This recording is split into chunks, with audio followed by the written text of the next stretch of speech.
Now it's time for the next question. Next question is equation passing through 2 comma 14, how many line can pass through this point? ठीक है, ये बोलना चाह रहा है कि क्या है क्वेश्चन. अब बुक अपने पास रख लेना. Exercise 4.3 question number 2. What is the question number 3? I am reading from here. Give the equation of two lines passing through 2 comma 14. यानी कि हमें टू इक्वेशंस के एग्जाम्पल लिखने हैं जो कि 2 comma 14 से पास होते हुए जाते हैं. ठीक है, and how many such lines are there and why. और ये भी बताना है कि how many lines can pass through this point. अब ध्यान से सुनना. और थर्ड क्वेश्चन क्या, देखो ये तीनों क्वेश्चन मैंने एक साथ इसलिए लिखे हुए हैं, तीनों क्या है, कनेक्टेड है. ठीक है, और सबसे पहले हम स्टार्ट करेंगे क्वेश्चन नंबर 5 से स्टार्ट करेंगे, and then we will go question number 2, then we will go question number 3. Now here question number 5 क्या है. देखो हमने कहा एक अभी अभी इसके पहले वाले क्वेश्चन नंबर 1 में हमने क्या किया था, एक इक्वेशन गिवन थी, हमने लाइन को क्या किया था, ग्राफ में रिप्रेजेंट किया था. ठीक है, अब क्या है हमारे पास, अब हमारे पास एक लाइन गिवन है और हम क्या करने वाले हैं, जज कर. क्वेश्चन नंबर 5 में यही करना है हमें कि क्या, एक लाइन गिवन है और हमें बताना है कि किस इस लाइन की इक्वेशन कौन सी है. देयर आर 4 ऑप्शंस, मैंने केवल 2 ही लिखे हुए. ठीक है, बाकी को तुम लोग खुद ही चेक करोगे. तो देखो यहाँ पे ये लाइन है और इस लाइन में स्पेशलिटी क्या है, यहाँ पे एक पॉइंट है -1, और एक पॉइंट है 0, और एक पॉइंट है कितना 1, जो इस लाइन से क्या हो रहा है, पास होते हुए जा रहा है. अब मेरे word, mark my words and indulge in your mind. अगर कोई पॉइंट है किसी लाइन में, ठीक है, किसी लाइन में अगर कोई पॉइंट है, इसका मतलब ये हुआ कि ये पॉइंट इस इक्वेशन को सेटिस्फाई करेगा. यानी कि जो भी इस लाइन की इक्वेशन है उसमें अगर तुम ये पॉइंट रखोगे जो कि इस पॉइंट पे लाई करता है, तो वो इक्वेशन को क्या करेगा, सेटिस्फाई करेगा. What does the meaning of satisfy, जो उसमें इक्वेशन में क्या होती है, एक लेफ्ट हैंड साइड होती है और एक क्या होती है, राइट हैंड साइड होती है. तो वो को क्या करेगा, उसको दोनों को इक्वल कर देगा, इक्विलिब्रियम वाली कंडीशन में लेके आएगा. तो उसे हम कहते हैं सेटिस्फाई करना. ठीक है, जैसे ये अगर देखो उसने कहा क्वेश्चन नंबर 5 में ये बोला हुआ है कि यहाँ पे 2 इक्वेशंस है, हमें ये करना है कि इस लाइन की इक्वेशन है कौन सी. जो भी लाइन की इक्वेशन होगी वो क्या करेंगे, ये पॉइंट उसको क्या करेंगे, सेटिस्फाई करेंगे. जैसे देखो फर्स्ट इक्वेशन में रखते हैं, देखो -1, 1 को चेक करते हैं.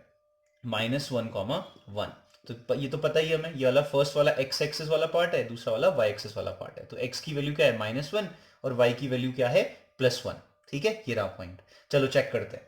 अब putting these values in equation number 1, ठीक है, y = x में रखते हैं. क्या है ये देखो, x की जगह पे -1, x की जगह पे -1, y की जगह पे क्या रखना है, 1.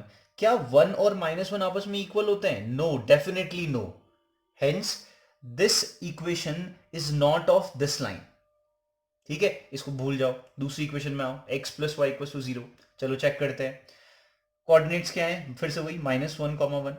ठीक है, चलो चेक करते हैं. x की जगह पे क्या रखना है, -1, प्लस y की जगह पे क्या रखना है, 1 = क्या है, 0. ठीक है, -1 + 1 क्या होता है, 0 होता है, जो कि किसके इक्वल है, राइट हैंड साइड के इक्वल है. तो यानी कि लेफ्ट हैंड साइड आपस में किसके इक्वल हो गई, राइट हैंड साइड के इक्वल हो गई. तो इसका मतलब क्या हुआ कि जो लाइन है उसकी इक्वेशन कौन सी है, x + y = 0 इसकी इक्वेशन है. और भी इसमें 2 options are also there, so you will check one by one. ठीक है, लेकिन हमने यहां फाइंड कर दिया कि लेफ्ट हैंड साइड जो है RHS के इक्वल है. तो इट मींस व्हाट, इस लाइन को, इस इक्वेशन को ये पॉइंट सेटिस्फाई कर रहा है. तो इसका मतलब क्या हुआ, ये पॉइंट इस लाइन में कहीं पे होगा, लाइक दिस. किसी को प्रॉब्लम है फिर से पूछो. ठीक है, चलो देखो अब आते हैं इसमें, यानी इक्वेशन नंबर क्वेश्चन नंबर 2 में आते हैं. ठीक है, क्या था क्वेश्चन नंबर 2, क्वेश्चन नंबर 2 के अकॉर्डिंग एक पॉइंट गिवन है जो कि कितना है, 2, 14 है. ठीक है, 2, 14 एक हमारे पास पॉइंट है. ठीक हो गया. अब ये जो 2, 14 पॉइंट है, सबसे पहले इसने बोला है कि how many lines can pass through this point. ये तो हमने सबसे पहले वाले क्वेश्चन में डिस्कस कर लिया था कि एक सिंगल पॉइंट से how many lines can pass, infinite number of line can pass.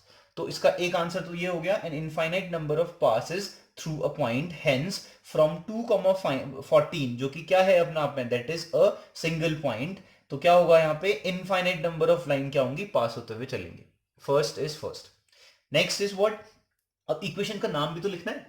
तो इक्वेशन का नाम के लिए हमारे पास क्या है, हमने अभी अभी हमने ये चीज पढ़ी हुई है कि अगर ये इक्वेशन है जो कि x की जहां पे वैल्यू 2 है और y की वैल्यू क्या है, 14 है, तो अगर ये इक्वेशन है, ये इक्वेशन कोऑर्डिनेट, ये कोऑर्डिनेट्स हैं, तो इन कोऑर्डिनेट्स को सेटिस्फाई करती हुई इक्वेशन लिखनी है हमने। ठीक है, तो पहली इक्वेशन, चलो ध्यान से देखना, क्या मैं लिख सकता हूं, पहला x होगा प्लस वाई, अगर मैं करूंगा तो x और y की वैल्यू तो मेरे को मालूम है, 2 + 14, 2 + 14 क्या होना चाहिए, 16 होना चाहिए, फिर हो गई पहली इक्वेशन। ठीक है, ठीक है।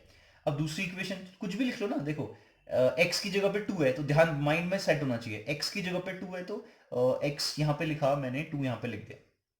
ठीक है, x की जगह पे क्या है, 2 है, x की जगह पे अगर 2 है तो 2 2 4 प्लस y लिख देता हूं मैं, y की वैल्यू कितनी है, 14 है, 2 2 4 + 14 कितना होता है, 18 होता है। तो ये हो गई हमारे पास दूसरी इक्वेशन।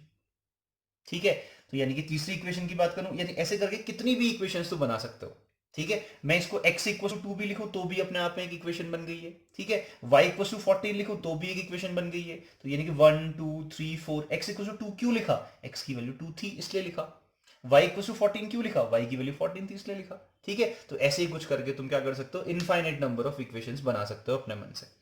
ठीक है, अब आते हैं क्वेश्चन नंबर 3 में। ये भी ऐसा ही कुछ क्वेश्चन है, देखो क्या इसने बोला हुआ है, ध्यान से देखना क्वेश्चन में क्या लिखा हुआ है, if the point 3,4 lies in this equation, यानी कि अगर ये पॉइंट इसमें लाई करेगा तो क्या होगा। हमें क्या मालूम है, हमने अभी तक क्या पढ़ा, हमने ये पढ़ा अगर ये पॉइंट इस पे लाई करता है तो सिंपल सी बात है ये इसको सेटिस्फाई करेगा।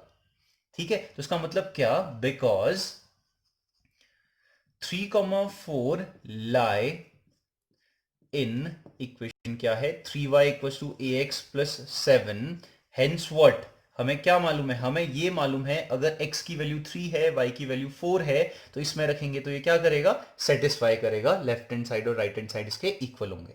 रखो फिर आराम से, 3, y की वैल्यू क्या है, 4 है ना कि 3 है, रिमेंबर दिस, = a, ठीक है, x की वैल्यू क्या है, 3 है, प्लस क्या है, 7 है, बस हो गया, सेटिस्फैक्टरी आंसर आ गया, 4 3 12 3 into a is a plus 7, 7 यहाँ शिफ्ट होगा तो 12 - 7 कितना होता है भाई, कितना हुआ, 7 8 9 12 5 हो गया, इक्वल टू कितना हो गया 3a, then a is equal to कितना आ गया, 3 कहाँ जाएगा डिवाइड में, तो 5/3, तो a की वैल्यू कितनी आ गई, 5/3। This is our solution.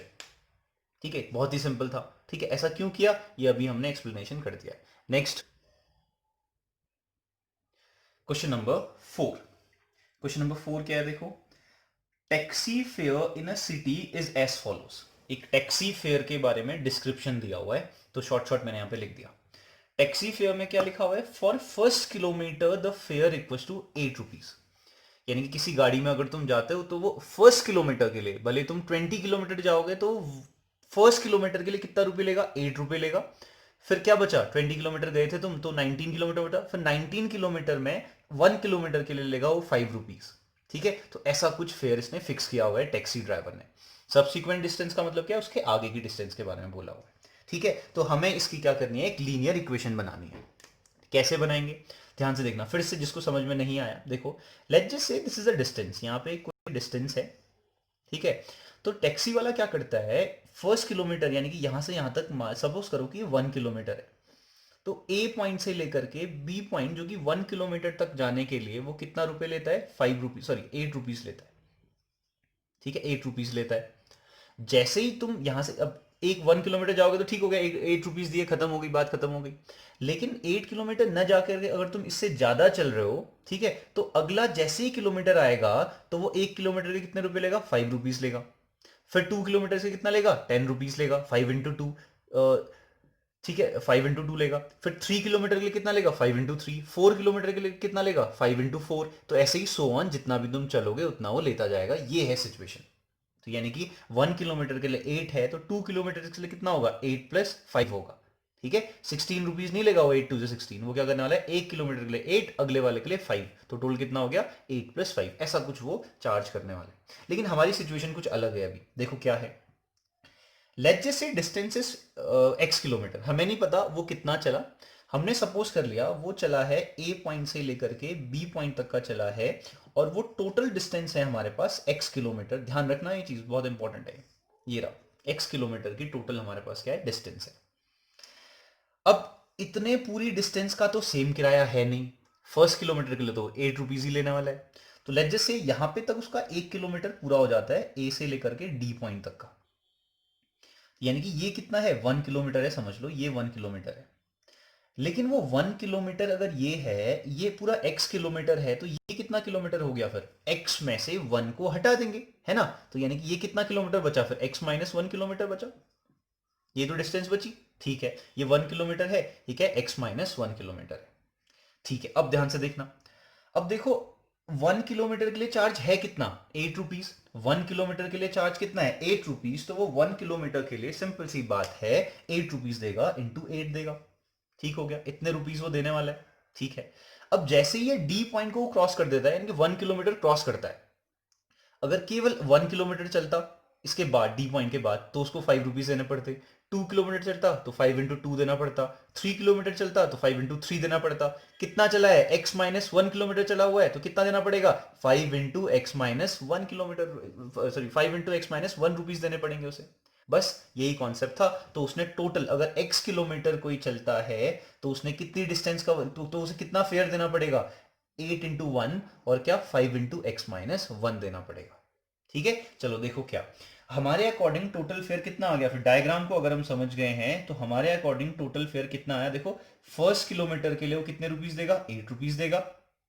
ठीक है, प्लस अगले किलोमीटर के लिए वो x-1 किलोमीटर के लिए वो कितना रुपीस देगा, 5 रुपीस देगा। ये रहा। ठीक है, तो टोटल फेयर हमारे अकॉर्डिंग कितना हो गया, 8 × 1 = 8 रुपीस, प्लस 5 है ब्रैकेट में, क्या है, x-1 है। तो ये हमारे लिए अकॉर्डिंग क्या हो गया, टोटल फेयर हो गया। अगर ये हमारे अकॉर्डिंग टोटल फेयर है और ये किसके अकॉर्डिंग टोटल फेयर है, क्वेश्चन के अकॉर्डिंग y रुपीस है टोटल फेयर, तो यानी कि ये भी टोटल फेयर, ये भी टोटल फेयर, ये दोनों आपस में क्या हो जाएंगे, इक्वल हो जाएंगे। तो yes, this is the required equation जो ये पूछना चाह रहा है। रिक्वायर्ड इक्वेशन है हमारे पास ये, 8 + 5 × x-1 = y। अगर थोड़ा बहुत सॉल्व करना चाहते हो तो यू कैन सॉल्व इट। कैसे करोगे, 5 × x - 5 × 1 = 5, तो कितना आ गया, 8 - 5 = 3 हो जाएगा। तो 5x + 3 = कितना हो गया, y हो गया ओवरऑल। ठीक है, अब जैसे ये इक्वेशन आएगी तो उसके बाद अगर उसने पूछा हुआ है क्वेश्चन में कि ग्राफ बनाओ, ग्राफ ड्रॉ कर सकते हैं, हमें आता है बनाना, है ना। चलिए नेक्स्ट क्वेश्चन करते हैं। नाउ क्वेश्चन नंबर 5, देखो क्वेश्चन नंबर 5 में क्या है, एक फ़ारेनहाइट और सेल्सियस के बीच में एक प्रॉपर रिलेशन गिवन है, और ये जीके का एक क्वेश्चन भी बन जाता है कि F = 9/5 C + 32 अपने आप में क्या है, हमारे पास एक फ़ारेनहाइट और सेल्सियस में रिलेशन है। लेकिन हमें साइन से अभी कुछ मतलब नहीं है, अभी हमें मतलब है, देखो यहाँ पे क्या है, 2 वेरिएबल्स हैं, अभी तक हम x और y के टर्म में देखते हुए आ रहे थे, अभी क्या है, f और c के टर्म में। क्या डिफरेंस है, कुछ भी डिफरेंस नहीं है। समझ लो ये x है, समझ लो ये y है, खत्म करो बात। ठीक है, तो अभी ये कुछ क्वेश्चन समझ में नहीं आ रहा है तो क्या करोगे, लेट f = x सपोज कर लो, लेट c = क्या करो, y सपोज कर लो। तो क्या बन जाएगा, देखो f की वैल्यू क्या हो गई, x = कितना हो गया, 9/5, c की वैल्यू क्या है, y, प्लस कितना हो गया, 32। कोई प्रॉब्लम है, नहीं है, एग्जैक्टली exactly। तो सबसे पहला पार्ट तो इसमें ये बोला हुआ है कि क्या, अगर जैसे ही इक्वेशन, देखो अब मैंने ये रेस कर दिया ताकि कंफ्यूजन ना हो तुम्हें, अब इक्वेशन समझ लो ये है। ठीक है, अब देखो क्या, सबसे पहला पार्ट है, इसे हमें ग्राफ में रिप्रेजेंट करना है। कैसे करेंगे हमें मालूम है, कैसे करेंगे हम, सबसे पहले क्या करते हैं, एक बॉक्स बनाते हैं, इफ यू रिमेंबर।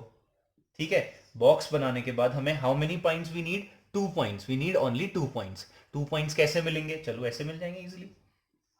ठीक है, x और y, तो x और y, x की वैल्यू कुछ भी सपोज करेंगे, y की वैल्यू कुछ ना कुछ आते रहेगी। चलो देखते हैं, लेट x = क्या लिखूं मैं अभी, 0 कर दें। देखो अब इसके अकॉर्डिंग भी चलना पड़ेगा। ठीक है, तो 32 कर देता हूं, x = 32 कर देता हूं। क्यों क्यों किया मैंने 32, थोड़ा सा चालाकी दिखानी पड़ेगी तुम्हें। अगर x = 32 होगा तो देखो क्या है, x की जगह पे क्या है, 32। चलो रखते हैं, वैल्यूज रखते हैं, ध्यान से रखना। 32 = कितना होगा, 9/5 ऑफ y, प्लस कितना हो जाएगा, 32। अब देखो ये 32 जब इधर आएगा तो क्या होगा, 32 - 32, तो ये तो 0 हो गया। तो 0 होने से प्रॉफिट हो गया ना, 9/5 y कितना हो गया, 0 = 9/5 y, तो ये सारे सारे इधर टर्म जाएंगे तो सारे 0 हो गए, तो y = कितना आ गया, 0 आ गया। थोड़ा इजी पड़ गया, है ना। यानी कि y = 0 होगा तो x = कितना आया, 32 आ गया। तो जल्दबाजी में गलत मत करना, x की जगह पे 32, y की जगह पे 0। फर्स्ट पार्ट कंप्लीट, हमें एक पॉइंट हमें मिल गया, और वो पॉइंट कितना है, 32,0। हमें एक और पॉइंट ढूंढना है, हमारा काम बन जाएगा, ग्राफ में रिप्रेजेंट कर लेंगे। ठीक है, तो यानी सेकंड पॉइंट, चलो एज्यूम करते हैं कुछ भी, क्या एज्यूम करें, चलो खुद ही बताओ। चलो x की वैल्यू अब हम सपोज करते हैं कितना, x इज इक्वल टू, चलो अभी y is equal, sorry x equal to zero ही, चलो तुम कह रहे हो जीरो तो जीरो ही कर लेते हैं, x equal to zero suppose करते हैं, let x equal to zero, x equal to zero होगा तो क्या होगा, चलो रख लेते हैं, चेक करते हैं। x की जगह पे अगर तुम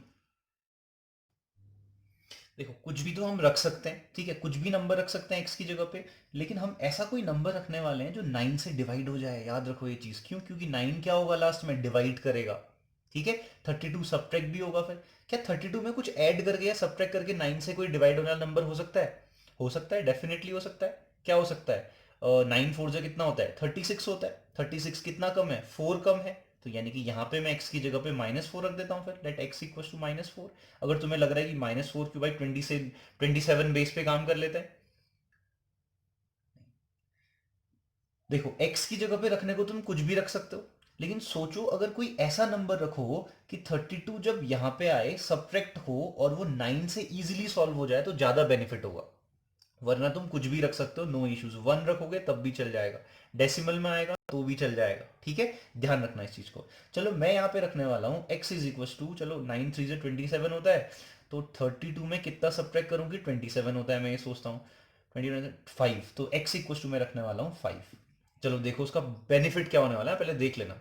x इक्वल टू 5, तो 5 इज इक्वल टू कितना होगा, 9/5y प्लस कितना है 32, ये शिफ्ट करो इधर तो ये हो जाएगा, ये 5 -32 हो जाएगा, तो 5 -32 कितना होता है, -27 होता है। इधर पे क्या था, 9/5 इंटू वाई था, देखो इजी पड़ा ना, ये देखो 9 3 से 27 है ना, 9 3 से 27, तो क्या बन गया ये -3 इज कितना आ गया, y/5, अब 5 शिफ्ट होगा तो 5 3 से 15, तो y की वैल्यू कितनी आ गई, -15 आ चुकी है। रिमेंबर दिस, मैंने पहले ही कहा है कुछ भी रख सकते हो, ये फिक्स याद करने की कोशिश मत करना भाई, y इक्वल टू कितना है, -15, y की वैल्यू आई -15, कब, जब x की वैल्यू कितनी थी, 5 थी, तो हमारे पास क्या मिल गया, हमारे पास b पॉइंट पे मिल गया 5, -15, ठीक है। अब देखो इसको रिप्रेजेंट करना है बहुत इजी तरीके से, अब ध्यान रखना, x एक्सिस में क्या है, 32 है, याद रखना x वाले पोर्शन में 32 है। अब 32 किसकी टेबल में आता है, देखो अब अगर तुम 1 2 3 4 लिखोगे, मेरे ब्लॉक में तो आने वाला है नहीं, ठीक है, तुम्हारी कॉपी में आ जाए तो बेस्ट ऑप्शन है। देखो x एक्सिस में क्या है, 32 है, रिमेंबर दिस, x एक्सिस ये है, यहाँ पे 32 तो पता नहीं, अब 1 2 3 4 काउंटर लिखूंगा तो यहाँ पे तो आने वाला है नहीं, ठीक है। तो मैं एक काम करता हूँ, मुझे पता है 8 की टेबल में आता है, तो 8 की टेबल लिख लेता हूँ, 16 24 एंड वर्ड 32, इजिली 32 आ गया, ठीक है। अब क्या है, और क्या है, देखो -15 है, ठीक है, y एक्सिस में -15 है, -15 y एक्सिस तो नेगेटिव ये होती है ना, ठीक है, तो -15 कहाँ आएगा, अब देखो मुझे नहीं पता कि कहाँ पे आने वाला है, तो यानी कि 5 की टेबल लिख देता हूँ, 5 1 5, 5 2 10, 5 3 व्हाट, -15, यहाँ पे -15 भी आ गया, ठीक है। और मुझे क्या क्या चाहिए, देखो इसके अकॉर्डिंग मुझे चलना पड़ेगा, ठीक है, तुम नॉर्मली काउंटिंग भी लिख सकते हो, रिमेंबर दिस, ठीक है, उसमें कंफ्यूज मत होना, वैसे 8th क्लास में तुमने ऑलरेडी पढ़ा होगा ये चीज़ें। और हमें वाई एक्सिस की पॉजिटिव साइड तो हमें चाहिए, चलो ठीक है, इतना काफी है, जो चाहिए हमें उसके अकॉर्डिंग चलते रहेंगे। पहला पॉइंट क्या है, 32,0, वेयर इज 32, एक्स एक्सिस में 32 ये है, ठीक है, और किससे ज्वाइन करूंगा मैं, वाई एक्सिस में क्या है, जीरो है, तो ये हो गया, फिर ए पॉइंट तो मुझे यही मिल गया, 32,0 है, ठीक है। अब बी पॉइंट की बात करूं तो 5, -15 है, एक्स एक्सिस में 5 है, देखो एक्स एक्सिस में 5 कहां पे होगा ये इंपॉर्टेंट है। अब एक्स एक्सिस में तो 8 हो गया, 5 तो इसके कहीं पहले होना चाहिए था, तो याद रखना इसके बीच में कहीं पे मैं बना लेता हूं, लेकिन जनरली क्या होगा, स्केल में ब्लॉक्स के अकॉर्डिंग बनाना पड़ेगा। अगला क्या है, -15, तो y एक्सिस में कहा है, -15 कहां पे है, यहाँ पे, तो मैंने कहा था कि ये काम हम कैसे करते हैं, कैसे करते हैं भाई,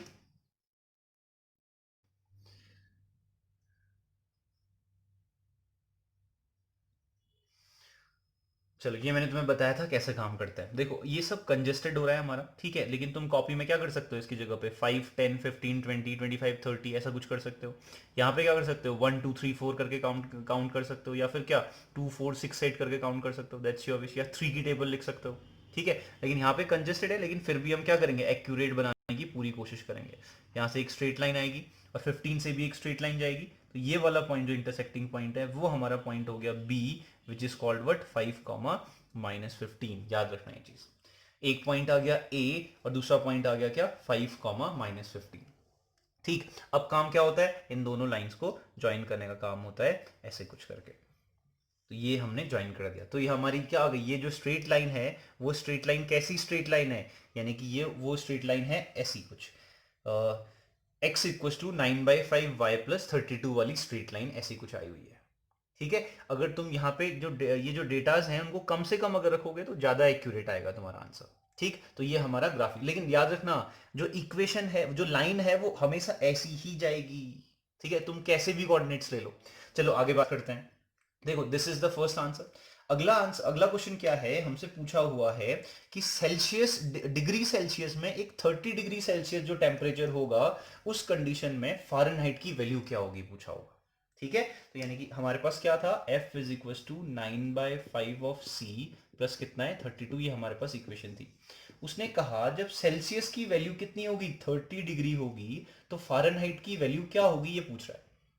बहुत इजी सा काम है, कैसे, ये इक्वेशन है, c की वैल्यू गिवन है, f की वैल्यू फाइंड करनी है, रखो c की वैल्यू, f इक्वल टू क्या है 9/5 ऑफ c, c की जगह पे क्या है 30 प्लस क्या है 32, हो गया काम, 5 6 32, सॉल्व करो आंसर आ गया।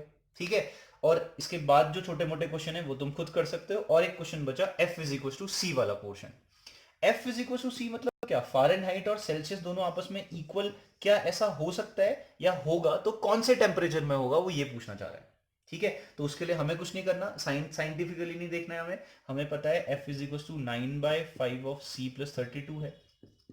f की जगह पे क्या लिखना है, c लिखना है इस क्वेश्चन के अकॉर्डिंग। ठीक है, तो f की जगह पे मैं लिखता हूँ c is equal to 9/5 c plus 32। अब इसके क्या करना है, c की वैल्यू जो भी आएगी वही अब खुद ही सॉल्व करना है, ये तुम्हारा काम है। ठीक है, तो इसको सॉल्व करके c की वैल्यू फाइंड करनी है, जो भी आंसर आएगा वैसे आने को क्या आएगा मुझे कमेंट बॉक्स में लिखना।